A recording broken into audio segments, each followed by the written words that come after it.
Hi everyone, good morning, अस्सलाम वालेकुम, सत श्री अकाल। ऑनलाइन वालों को भी गुड मॉर्निंग, सुप्रभात।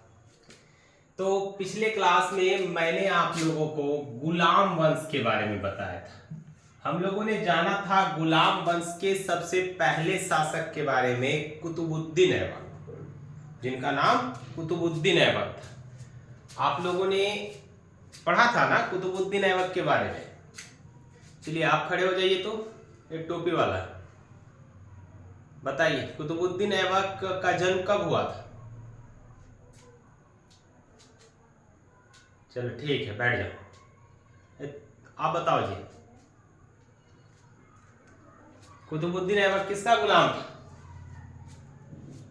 ठीक है, बैठो। बहुत अच्छा। तो कुतुबुद्दीन ऐबक का जन्म 1150 में तुर्किस्तान में हुआ।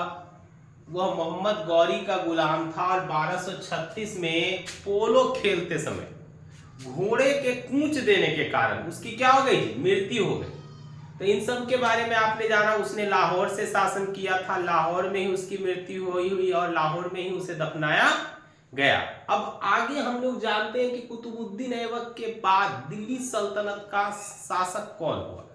तो कुतुबुद्दीन ऐबक जिसकी मृत्यु 1210 में हुई थी। कब? 1210 में। उसके मरने के पश्चात अर्थात निधन के पश्चात दिल्ली सल्तनत के तुर्क सरदारों ने जिसका वर्चस्व उस समय दिल्ली सल्तनत की प्रशासनिक व्यवस्था पर था, उसने आराम शाह को, किसे? आराम शाह को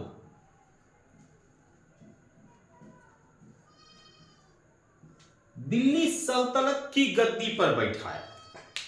आराम शाह ने कहां से शासन स्टार्ट किया? तो इसने भी लाहौर से ही शासन आरंभ किया।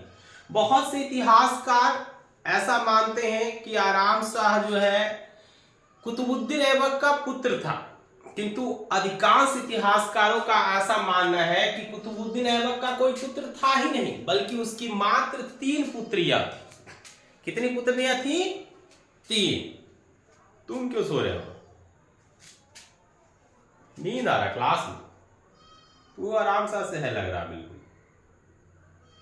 तो आराम सा क्या हुआ, गद्दी पर बैठा। गद्दी पर बैठने के पश्चात बिल्कुल ये अपने नाम के अनुरूप गया। नाम आराम सा बिल्कुल वैसा ही का। इसने सो सोकर अपना समय व्यतीत कर दिया। अब समस्या थी भाई, दिल्ली सल्तनत का प्रशासन खतरे में था। यह फेल्योर हो गया अपने प्रशासनिक व्यवस्था। उसी समय एक तुर्क सरदार ने कुतुबुद्दीन ऐबक के एक योग्य गुलाम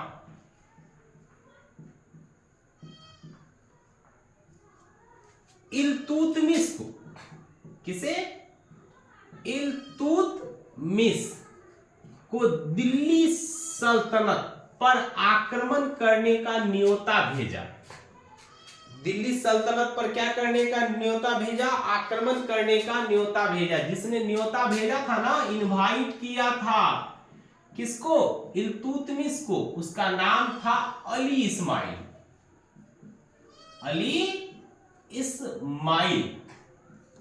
अब क्या था, इल्तुतमिश तो भाई इसी मौके की फिराक में था। प्रारंभ से ही वह चाहता था कि दिल्ली सल्तनत की सत्ता उसके हाथों में आए। तो जो है उसने क्या किया, आराम शाह पर आक्रमण कर दिया। क्या कर दिया? आक्रमण कर दिया। आराम शाह और इल्तुतमिश के बीच एक युद्ध हुआ। आराम शाह और इल्तुतमिश के बीच युद्ध हुआ। युद्ध स्वाभाविक था। अब नॉर्मल सी बात है ना कि भाई आप किसी से उसकी गद्दी छीनना चाहो, चाहे वो योग्य हो या ना हो, अगर स्वेच्छा से वो अपनी गद्दी नहीं त्याग दे तो फिर तो आपके पास युद्ध के अतिरिक्त और कोई विकल्प है नहीं, है ना। और ऐसे भी आराम शाह को दिल्ली के तुर्क सरदारों का समर्थन प्राप्त था, जो इल्तुतमिश को प्राप्त नहीं था। कोई बता सकते हैं कि इल्तुतमिश को दिल्ली के तुर्क सरदारों का या दिल्ली सल्तनत के तुर्क सरदारों का जो है सहयोग या फिर समर्थन क्यों नहीं प्राप्त था? तो इसका कारण था, इसका क्या कारण हो सकता है? इसका जो वास्तविक कारण था ना वह यह था कि इल्तुतमिश भी एक गुलाम था। इल्तुतमिश भी क्या था? एक गुलाम था। हालांकि वो कुतुबुद्दीन ऐबक का दामाद भी था, लेकिन तुर्क सरदार इस बात को मानने के लिए तैयार ही नहीं थे। अधिकांश तुर्क सरदारों का यह तर्क था कि इल्तुतमिश एक गुलाम है और हम किसी गुलाम को इतने बड़े साम्राज्य का उत्तराधिकारी नियुक्त नहीं कर सकते। इसलिए जितने भी तुर्क सरदार थे उसमें से एक दो को छोड़कर बाकी सारे तुर्क सरदारों ने इल्तुतमिश को क्या किया? शासक मानने से इनकार कर दिया, क्योंकि इल्तुतमिश ने आराम शाह को युद्ध के युद्ध में परास्त कर दिया था। अब भाई परास्त किया तो शासक तो इल्तुतमिश बनेगा, तो जीत जिसकी युद्ध में होती है संभवतः शासक उसी को चयनित किया जाता है। युद्ध के युद्ध में क्या कर दिया? इल्तुतमिश ने आराम शाह को परास्त कर दिया। इल्तुतमिश ने आराम शाह को परास्त कर दिया।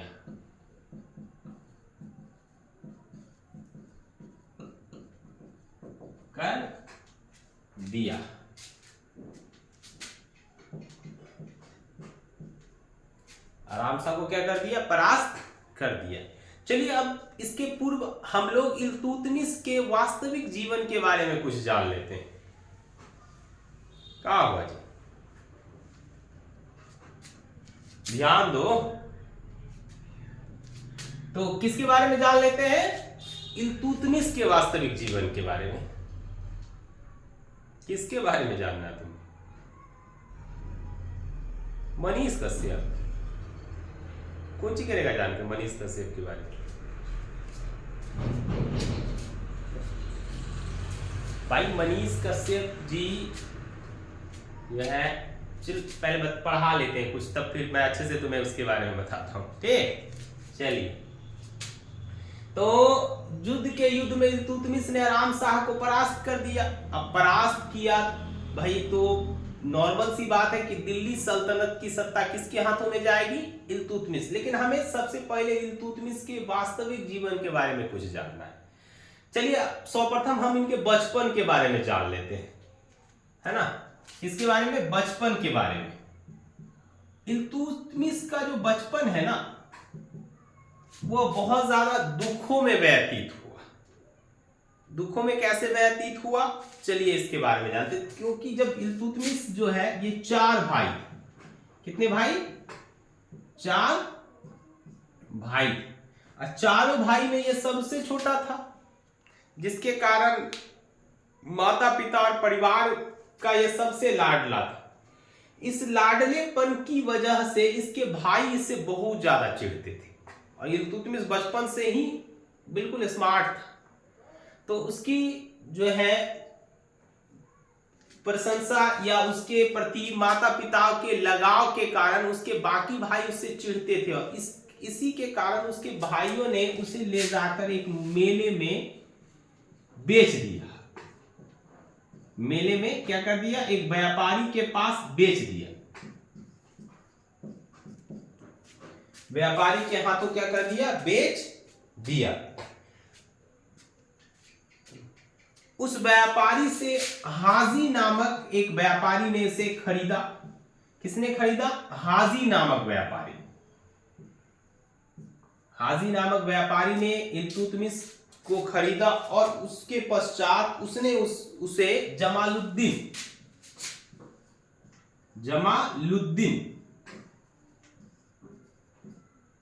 महमूद चुस्तकवा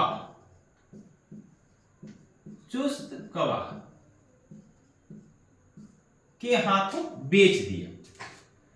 अब महमूद चुस्तकवा जो है, इसे गुलामों की अच्छी परख थी। इसने देखा कि इल्तुतमिश तो बहुत ज्यादा टैलेंटेड है, बहुत ज्यादा अनुभवी है, तो यह इल्तुतमिश को लेकर इल्तुतमिश और रूमी नामक एक और गुलाम को लेकर, इल्तुतमिश और रूमी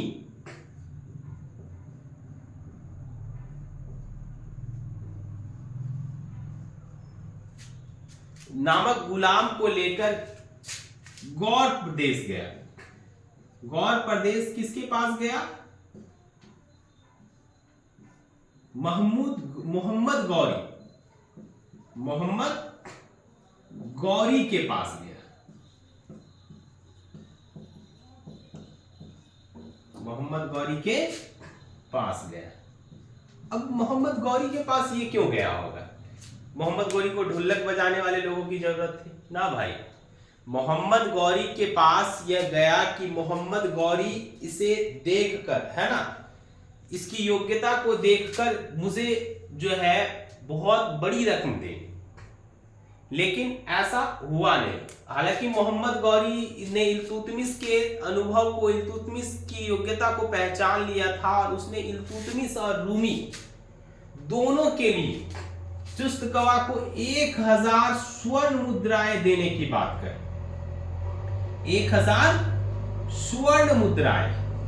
भाई 1000 एक स्वर्ण मुद्रा बहुत कीमती होता है ना। अब वहां 1000 स्वर्ण मुद्राएं देने की बात कही, लेकिन चुस्तकवा ने 1000 स्वर्ण मुद्राओं में जो है इल्तुतमिश और रूमी को देने से इनकार कर दिया।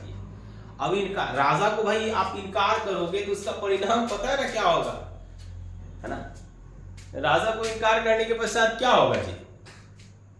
समझ लीजिए आपका सर आपके धड़ से अलग हो जाएगा। हालांकि मोहम्मद गौरी ने ऐसा नहीं किया। मोहम्मद गौरी ने कहा कि इस चुस्तकवा को गौर प्रदेश के इर्द गिर्द भी भटकने नहीं दिया जाए और ना ही कोई इल्तुतमिश और रूमी को इससे हमारे इर्द गिर्द के बाजारों में खरीदे। यानी कि उसने स्पष्टतः यह निर्देश दिया कि यह जमालुद्दीन महमूद चुस्तकवा गौर प्रदेश के आसपास भी कहीं दिखाई न दे। अगर इसने ऐसा किया तो इसे मृत्यु दंड दिया जाएगा। जिसके ऐसे फरमान को जारी देख, जो फरमान मोहम्मद गौरी ने जारी किया, तो राजा जो आदेश देते थे ना उसे ही हम फरमान कहते हैं। ये कोई नया शब्द नहीं है। राजा जो निर्देश जारी करता था, जो इंस्ट्रक्शन, जो गाइडलाइंस तैयार करता था, मतलब पब्लिक के हेतु या फिर किसी कार्य हेतु जो आदेश जारी करता था, उसी आदेश को हम फरमान कहते हैं, है ना। It is a Urdu word. संभवतः ये उर्दू शब्द से आया है। आप लोग ज्यादा जानते हैं मेरे मुझसे उर्दू। क्या जी, क्या नाम है तुम्हारा? रहीम। नाम जानते हो ना रहीम जी कौन थे? बैरम खां के पुत्र थे, अब्दुल रहीम खान। बहुत सारे दोहों का निर्माण किया उन्होंने। हाँ वही। जे रहीम उत्तम प्रकृति का कर सकत कुसंग, चंदन विष व्याप्त नहीं लपटे रहत भुजंग। अर्थात जिस इंसान का व्यक्तित्व अच्छा होता है ना, खराब साथी भी उसका कुछ बिगाड़ नहीं सकता। जिस इंसान का व्यक्तित्व स्वभाव बहुत अच्छा होता है, खराब साथी भी उसका कुछ बिगाड़ नहीं सकता। बिल्कुल उसी प्रकार जिस प्रकार चंदन के वृक्ष पर सांप लिपटा होता है, लेकिन चंदनवा का पेड़ जहरीला होता है जी? ना होता है। तो आप लोग भी इस चीज को भली भांति समझ लीजिए कि अगर हमारा स्वभाव अच्छा होगा ना तो हमें कोई बिगाड़ नहीं सकता। और हमारे ही मन में इच्छा होगी कि भाई हम बिगड़े। अब को ना तुमको शराब पीने दे, शराब देख के तुम्हारे मन में खुजली स्टार्ट हो जाएगी, थोड़ा 2 घूंट मार लेते हैं, देखते हैं कैसा टेस्ट है इसका। और घर में जाके बोलोगे दोस्तों जबरदस्ती पिला दिया पार्टी में, है ना। तो जिसकी विचारधाराएं अच्छी होगी, लोग उसको जो है कभी उस गलत मार्ग पर ले जा नहीं सकते। ये आपको याद रखना है। और देखिए सबसे पहला जो और सबसे मोस्ट इंपॉर्टेंट चीज जो है ना, वो है सेल्फ मोटिवेशन। लोग कहते हैं कि हमें भाई फलाने ने मोटिवेट कर दिया, कोई मतलब नहीं है इसका। Self motivation is the most important motivation for all types of person. चाहे वो एक किसान हो, चाहे कोई भी हो, that's not a big matter. सबसे बड़ी बात यह है कि अगर आप में सेल्फ मोटिवेशन नहीं है ना, तो संसार आपको कभी नहीं बदल सकता, कभी परिवर्तित नहीं करवा सकता, आपसे कुछ भी खास नहीं करवा सकता। सेल्फ मोटिवेशन मतलब एज ए एग्जाम्पल, आप समझ रहे हैं कि आपके पिताजी ने आपके लिए क्या किया है, वो कितना मेहनत कर रहे हैं। आपके कार्यों से जब आपको यह लगने लगे कि मेरे तरक्की से, मेरी सफलता से मेरे पिताजी का सीना गर्व से चौड़ा हो जाए, तो समझ लीजिए कि आप सेल्फ मोटिवेट, आप में यह भावना है कि अगर मैंने जीवन में कोई भी प्रसिद्धि हासिल की, एज एग्जाम्पल आपको नौकरी आपका हो, तो समाज में आपके पिताजी सर उठा कर देंगे, भाई मैंने अपने बच्चे को बाहर रख के पढ़ाया या कहीं पढ़ाया जिसके कारण वो आज सफल हुआ है। तो जो खुशी, जो प्रसन्नता उनको प्राप्त होती है ना, वो प्रसन्नता आप पैसे से उनको नहीं दे सकते। आपको लगता है कि हम नौकरी करके उनको बहुत सारा धन दे देंगे, उनके लिए अच्छे कपड़े खरीद कर ले चले जाएंगे, तो उनसे ज्यादा उनको खुशी मिलेगी, या फिर धन कमा कर उनके लिए नहीं। जब आपके पिताजी आपके कारण समाज में सर उठाकर जी सके ना, तो इनसे बड़ी सफलता उनके लिए और कोई नहीं। तो आपको खुद को सेल्फ मोटिवेट करना, कोई और आपको सेल्फ मोटिवेट नहीं कर सकता है ना। आपके मन में इच्छा है कि भाई हमें शराब पीना है, तो फिर आप पीजिए, कोई आपको रोक नहीं सकता। आपके मन में इच्छा है कि नहीं मुझे पढ़ लिख कर कुछ अच्छा बनना है, अच्छे जॉब्स लेने हैं, अच्छी उपलब्धियां हासिल करनी है, तो फिर आपको कोई रोक भी नहीं सकता। बड़े बड़े महापुरुषों ने कहा है, सुना होगा आपने कि करत करत अभ्यास के जरमती होता सुजान, करत करत अभ्यास के जरमती होत सुजान, रस्सी आवत जात पे सिल पर पड़त निशान। अर्थात जब एक कोमल रस्सी पत्थर को घिस सकती है, तो फिर हम तो भाई मनुष्य हैं, संसार के सबसे बुद्धिमान, सबसे विशिष्ट प्राणी के रूप में हमने इस संसार में जन्म लिया है, तो हम क्यों नहीं डिफरेंट कर सकते। हम प्रयास करें तो एक इतिहास बना सकते हैं, एक सफलताएं अर्जित कर सकते हैं, अपने साथ साथ अपने माता पिताओं का नाम समाज में रोशन कर सकते हैं। तो देखिए, इल्तुतमिश के बारे में हम लोग जान रहे थे। इल्तुतमिश जो है, मोहम्मद गौरी ने स्पष्ट फरमान जारी कर दिया कि भाई अब आप जमालुद्दीन जी, आप जो है हमारे आसपास के बाजारों में अपने गुलामों को नहीं बेच सकते। तो जमालुद्दीन जी डर गए, बोले हाय वो बाबूजी, अब क्या करेंगे। तो जमालुद्दीन जी निकले, कहाँ निकले, अब उनके पास एक ही विकल्प था, वो विकल्प था उत्तर भारत, जहां बहुत ज्यादा धन था उसमें। तो चले उत्तर भारत की ओर। उत्तर भारत में वो कहाँ आए, लाहौर। कहाँ आए, लाहौर। क्यों आए लाहौर, क्योंकि उस समय लाहौर दिल्ली सल्तनत की राजधानी थी, कुतुबुद्दीन ऐबक की राजधानी थी। वह गए कुतुबुद्दीन ऐबक के पास, अब बोले महाराज, हालांकि महाराज नहीं थे वो, लेकिन दिल्ली सल्तनत का सूबेदार, उत्तर भारत का सूबेदार नियुक्त किया था मोहम्मद गौरी ने। किसको, कुतुबुद्दीन ऐबक। तो गए, बोले महाराज हमारे पास दो बड़े विद्वान हैं। अरे कौन विद्वान है तुम्हारे पास, बोले मेरे पास दो ऐसे गुलाम हैं जिसके पास अद्भुत क्षमताएं। तो बोला ठीक है, प्रस्तुत किया जाए। इल्तुतमिश को दिया गया, इल्तुतमिश को मौका दिया गया कि भाई आप अपनी विद्वता का परिचय दीजिए। इल्तुतमिश ने बड़ी निष्ठा से अपनी विद्वता का परिचय दिया, उससे कुतुबुद्दीन ऐबक प्रभावित, और उसने मोहम्मद गौरी से इल्तुतमिश को खरीदने की अनुमति मांगी। मोहम्मद गौरी ने कहा ठीक है भाई आप खरीद लीजिए, I have no problem. 1 lakh जीतल में, 1 लाख जीतल में जो है कुतुबुद्दीन ऐबक ने किसको खरीदा, इल्तुतमिश और रूमी को खरीदा। लेकिन मोहम्मद गौरी ने उसको स्पष्ट कहा था कि आप इसको डायरेक्टली कहां लेकर चले जाइए, उत्तर भारत लेकर चले जाइए, इसको गौर प्रदेश यानी गजनी लेकर नहीं आइएगा। और कुतुबुद्दीन ऐबक ने वैसा ही किया, उसके आदेश का पालन किया। देखिए, हालांकि इल्तुतमिश ने मोहम्मद गौरी और कुतुबुद्दीन के बहुत से अभियानों में साथ दिया, लेकिन इनके लिए सबसे जो इंपॉर्टेंट अभियान था ना, वो था खोखरों के विरुद्ध। किसके विरुद्ध, खोखरों के विरुद्ध। 1205 में मोहम्मद गौरी ने खोखरों के विरुद्ध एक अभियान चलाया, जिसमें इल्तुतमिश ने अपनी बहादुरी का परिचय दिया। अपनी बहादुरी का क्या दिया, परिचय दिया, और अपने नाम का डंका बजवाया। किसके समक्ष, मोहम्मद गौरी के समक्ष।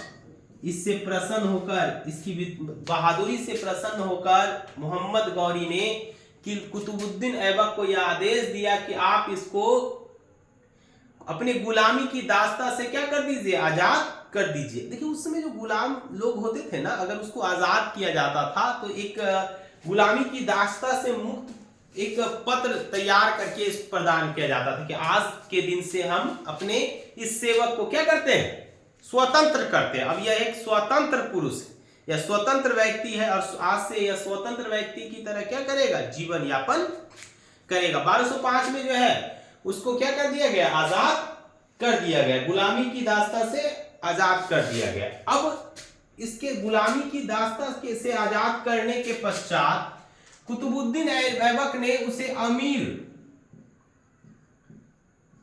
उल उसरा की उपाधि दी। किसकी उपाधि दी, अमीर उल उसरा, अमीर उल उसरा की उपाधि दी। उसके बाद 1206 में मोहम्मद गौरी की मृत्यु हुई, कुतुबुद्दीन ऐबक गद्दी पर बैठे। 1210 तक कुतुबुद्दीन ऐबक का शासन रहा। 1210 में आराम शाह जी गद्दी पर बैठे। आराम शाह का इल्तुतमिश से सामना हुआ। देखिए आराम शाह जिस समय गद्दी पर बैठे थे ना, उस समय कुतुबुद्दीन ऐबक उत्तर प्रदेश के एक छोटे से प्रांत बदायूं, है ना, बदायूं के क्या थे, सूबेदार, बदायूं के सूबेदार।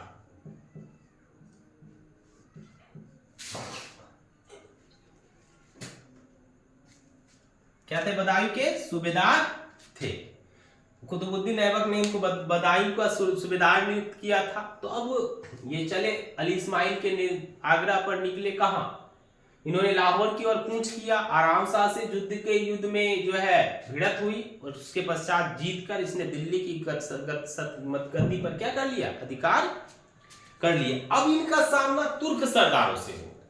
किनसे, क्योंकि तुर्क सरदारों का स्पष्ट निर्देश था कि भाई हम आपको दिल्ली की गद्दी पर बैठने नहीं दे सकते, या सॉरी दिल्ली सल्तनत की गद्दी पर बैठने नहीं दे सकते। क्यों, आप एक गुलाम। तभी इल्तुतमिश ने अपना निकाल के दिखाया फरमान, लीजिए भाई, है ना, कुतुबुद्दीन ऐबक ने मुझे क्या किया है, अपनी गुलामी की दास्ता से आजाद कर दिया है। तो सबको बिलीव हो गया कि भाई सच में अब यह एक गुलाम नहीं है, बल्कि ये दिल्ली सल्तनत का एक शासक है। अब देखिए शासक बनते ही कुतुबुद्दीन ऐबक ने कुछ इंपॉर्टेंट कार्य किए। सबसे पहले उसने अपनी राजधानी लाहौर से कहां स्थानांतरित की, दिल्ली। अपनी राजधानी को वह लाहौर से कहां लेकर आया, दिल्ली। याद रखिएगा इल्तुतमिश के समय में ही दिल्ली सल्तनत की राजधानी दिल्ली में स्थापित हुई। यानी इल्तुतमिश पहला शासक था जिसने दिल्ली को अपनी राजधानी बनाई। दिल्ली सल्तनत का वह पहला शासक जिसने दिल्ली को अपनी राजधानी बनाई, उसका नाम क्या था, इल्तुतमिश। क्या नाम था उसका, इल्तुतमिश। उसके पश्चात इसने कुतुब मीनार के निर्माण कार्य को पूरा किया। आप सभी जानते हो कुतुब मीनार की नींव किसने रखी थी, कुतुबुद्दीन ऐबक ने। किसकी याद में, बताओ जी, किसकी याद, अपने गुरु बख्तियार कारकी। कुतुबुद्दीन ऐबक ने अपने गुरु बख्तियार कारकी, जो एक प्रमुख सूफी संत थे, उसकी याद में किसकी नींव रखी, कुतुब मीनार। तो इल्तुतमिश ने क्या किया, कुतुब मीनार का निर्माण कार्य पूरा किया। अब देखिए इसके पश्चात क्या हुआ, मैंने आप लोगों को इसके पश्चात 1115 में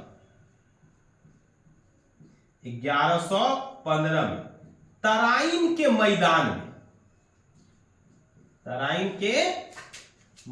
में इल्तुतमिश का सामना यागदोज से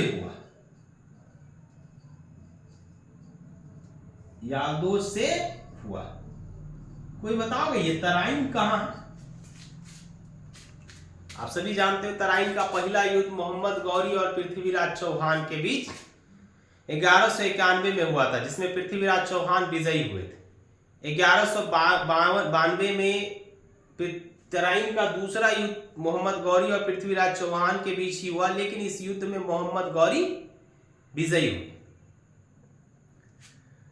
तराइन का तीसरा युद्ध 1115 में इल्तुतमिश और याल्दोज के बीच हुआ। याल्दोज मोहम्मद गौरी का गुलाम था। मोहम्मद गौरी के 3 प्रमुख गुलाम थे, एक याल्दोज, दूसरा नासिरुद्दीन कुबाचा और तीसरा कुतुबुद्दीन ऐबक, बताए थे ना। तो जैसे ही इल्तुतमिश गद्दी पर बैठा, याल्दोज जो सिंध प्रांत का शासक था बेचैन हो गया, भाई कुतुबुद्दीन ऐबक मोहम्मद गौरी का गुलाम था, तो चलो उसने दिल्ली सल्तनत पर शासन किया, लाहौर से शासन किया। आप कौन होते हैं भाई शासन करने वाले? आप तो किसी भी दृष्टिकोण से इसके पात्र नहीं है। तो बोला ठीक है, आइए फरिया लेते हैं। बिहारी में फरियाना का मतलब होता है आइए देख लेते हैं कौन योग्य है इसके शासन करने के। तो याल्दोज और इल्तुतमिश के बीच माफ कीजिए 1215 में तराइन के मैदान में युद्ध हुआ। तो तराइन के मैदान में युद्ध हुआ, इल्तुतमिश विजयी हुआ। याल्दोज भागकर सिंध चला गया और उसने दोबारा हिम्मत नहीं की कि वो इल्तुतमिश पर आक्रमण करे, है ना। अब इसके पश्चात क्या हुआ, इल्तुतमिश ने जो है सर्वप्रथम खलीफा से अपने लिए बगदाद के खलीफा से 1229 ईस्वी में खिलअत प्राप्त किया। खिलअत जो है एक प्रकार का अनुमति पत्र होता है, जैसे कि एज एग्जांपल आपको डॉक्टर बनना है, तो डॉक्टर बनने के लिए किस चीज की डिग्री चाहिए भाई? एमबीबीएस की डिग्री होनी चाहिए ना। जैसे शिक्षक बनने के लिए बीएड या डीएलएड होना चाहिए ना जी। हाँ, जैसे इंजीनियर बनने के लिए आपको बीटेक एमटेक करना है, बिल्कुल वैसी ही एक डिग्री इस्लामी या इस्लाम धर्म के धर्म गुरु खलीफा के द्वारा प्रदान किया जाता था, जो यह प्रमाणित करता था कि आपने शासक बनने के लिए जो है अपना जो भी हो अपना वो अधिकार प्राप्त किया, यानी आपको शासक बनने का ज्ञान है। इस्लामी शासक जो होते थे ना, उनको ज्ञान लेना पड़ता था इस्लामी गुरु से, और वो ज्ञान आपने लिया है। उसके पश्चात जो है ज्ञान मतलब खिलत प्राप्त करने के पश्चात खलीफा से उसने अपना खुतवा पढ़वाया। खुतवा क्या होता है? खुतवा जुम्मा के दिन, जुम्मा शुक्रवार को होता है ना जी, जुम्मा के समय अपने बारे में कहलवाना, इसी को हम खुतवा कहते हैं। इस्लाम धर्म में इसी को खुतवा कहा जाता। तो मस्जिदों में इसकी चर्चाएं की गई, यानी इल्तुतमिश की चर्चाएं की गई, उसके प्रशंसा के गीत गाए गए। तो उसके पश्चात जो है फिर उसने अपने आप को दिल्ली सल्तनत का शासक कहा, और वास्तव में दिल्ली सल्तनत का पहला शासक, प्रथम वास्तविक शासक इल्तुतमिश ही था। प्रथम वास्तविक शासक इल्तुतमिश ही था। हम इल्तुतमिश को ही दिल्ली सल्तनत का पहला शासक कहते हैं। क्यों कहते हैं? क्योंकि इल्तुतमिश ने ही सबसे पहले जो है, जो शासक होने के लिए जरूरी इसने सिक्के चलवाए जिसमें खलीफा के दूत सिक्के के नाम के सिक्के चलवाए, अर्थात इसने वो सारे कार्य किए जो कि एक शासक होने के लिए करना अनिवार्य था।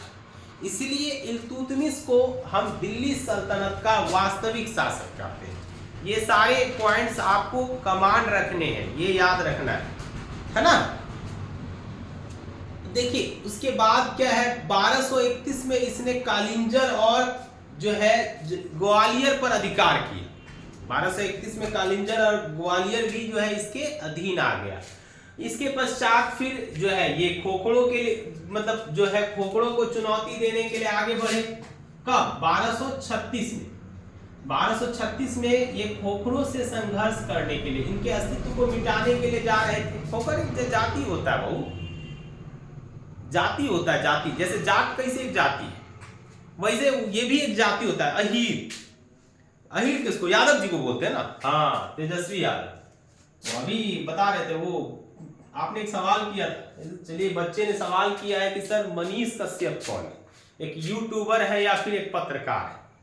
अच्छा एक बात बताओ, मैं भी यूट्यूब पर वीडियो बनाकर डालता हूं, तुम मुझे यूट्यूबर कहोगे या फिर शिक्षक कहोगे? कंफर्मली तुम शिक्षक कहोगे ना जी। तो फिर उसी प्रकार मनीष कश्यप को आप पत्रकार कहिएगा या यूट्यूबर कहिएगा? अरे मालिक, यूट्यूब एक माध्यम है, सोशल मीडिया है, सोशल मीडिया, समझ में आया? ये सोशल मीडिया का एक प्लेटफॉर्म है जहां हम अपने विचारों को रखते हैं, हम अपने विचारों को पूरी दुनिया के लोगों के समक्ष पहुंचाते हैं। तो वही काम यूट्यूब से मनीष कश्यप ने भी किया है, वही काम मैं भी कर रहा हूं, और हमारे देश या विदेश के हजारों लाखों लोग कर रहे हैं, जो अपने संदेश को सोशल मीडिया के माध्यम से लोगों तक पहुंचा रहे हैं। तो ये सोशल मीडिया का ही एक प्लेटफॉर्म है यूट्यूब। आपने इंस्टाग्राम का नाम सुना होगा, और क्या क्या होता है, ट्विटर होता है, कौन सी होता है पता नहीं, आजकल बहुत कुछ हो गया। देखो टिकटॉक था पहले, शायद चाइना का था, भारत सरकार ने उस पर प्रतिबंध लगा दिए, ठीक है किया, ससुरा अपना सामान यहाँ बेचेगा, हमरे ऊपर बम गिराएगा या डराएगा, अब ना चलने वाला है किसी का जो है, आप वो सब सीधा बंद कर दो एकदम। बहुत लोग तो टीवी भी देखे फोड़ फाड़ रहा था, कूच कांच दिया टीवी को, जितने सामान थे सबको निकाल के उन लोगों ने रोड पर तोड़ फोड़ दिया। तो देखिए चलिए नेक्स्ट क्लास में जानेंगे मनीष कश्यप के बारे में, ठीक।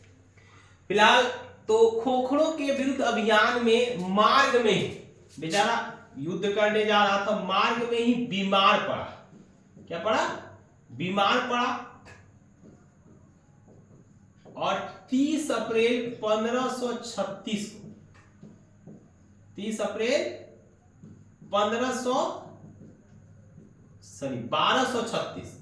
1236 को मार्ग में ही इनकी क्या हो गई? मृत्यु हो गई। मार्ग में ही इनकी क्या हो गई? मृत्यु हो गई। तो इनके साथ ही जो है इनका इतिहास समाप्त हो गया। इनके पुत्र का नाम रुकमुद्दीन था, रुकमुद्दीन, जिसके बारे में हम लोग नेक्स्ट क्लास में जानेंगे। आप लोग मन लगाकर पढ़िए, थोड़ा कॉन्शियस रहिए, क्योंकि आपको सेल्फ मोटिवेशन की आवश्यकता। आप लोग सोचते हैं ना कि भाई कोई आए आपको मोटिवेट करे तब जाकर आप पढ़ेंगे। भाई आप पढ़ाई कर रहे हो, ये आपका काम है, किसी दूसरे का काम थोड़ी ना है। आप पढ़ोगे, आप सोचते हो कि भाई हम पढ़ेंगे नौकरी लगेगा, हमारे पेरेंट्स का भला होगा, ठेंगा भला होगा। पेरेंट्स अपनी जिंदगी जी चुके हैं बाबू, अब आगे आपको अपनी जिंदगी के बारे में सोचना, अपने बारे में सोचना है। कोना देखिए ना, स्टूडेंट लोग जो है बड़ा अजीब टाइप का होता है, आएगा पूरा गरमैले अपने, पूरा बाबू को बोलेगा ए बाबू पैसा दीजिए ना तो हम पढ़ने ना जाएंगे। अब क्या बोले, 20,000 का मोबाइल दीजिए ना तो ना पढ़ेंगे। तो अजीब हाल है यार। तुम्हें समझना होगा कि तुम्हारे पेरेंट्स कितने परिश्रम से तुम्हें पढ़ाते हैं, तुम्हें उनका सम्मान करना चाहिए और उनकी परिस्थितियों को समझना चाहिए। अब उनके पास पैसा नहीं तो कहां से देंगे? तो पढ़ा रहे हैं, तुम्हारा मेंटेनेंस कर रहे हैं सारे, तुम्हें चाहिए कि तुम कुछ अच्छा करो। अगर तुम्हें ज्यादा बुरा लग रहा है बाबू से पैसा मांगे, 20,000 दिए हमको 1,000, तो भाई तुम ऐसा काम करो ना कि जो है बहुत मेहनत करो, जीवन में सफल हो, खूब पैसा कमाओ। क्योंकि अगर आपने भी पैसा नहीं कमाया तो जिस तरह से आप अपने बाबूजी से लड़ाई करते हो ना, एक दिन आपका भी बेटा आपसे लड़ाई करेगा। तो बस इन सभी बातों का आप ध्यान रखें। आप अपने से बड़ो हो चाहे अपने से छोटे हो, यहां तक कि जानवरों का भी उतना ही सम्मान करें जितना कि आप दूसरों से खुद के लिए सम्मान पाना चाहते हो। तो इसी के साथ आज का क्लास यही बंद करते हैं। जय हिंद, जय भारत।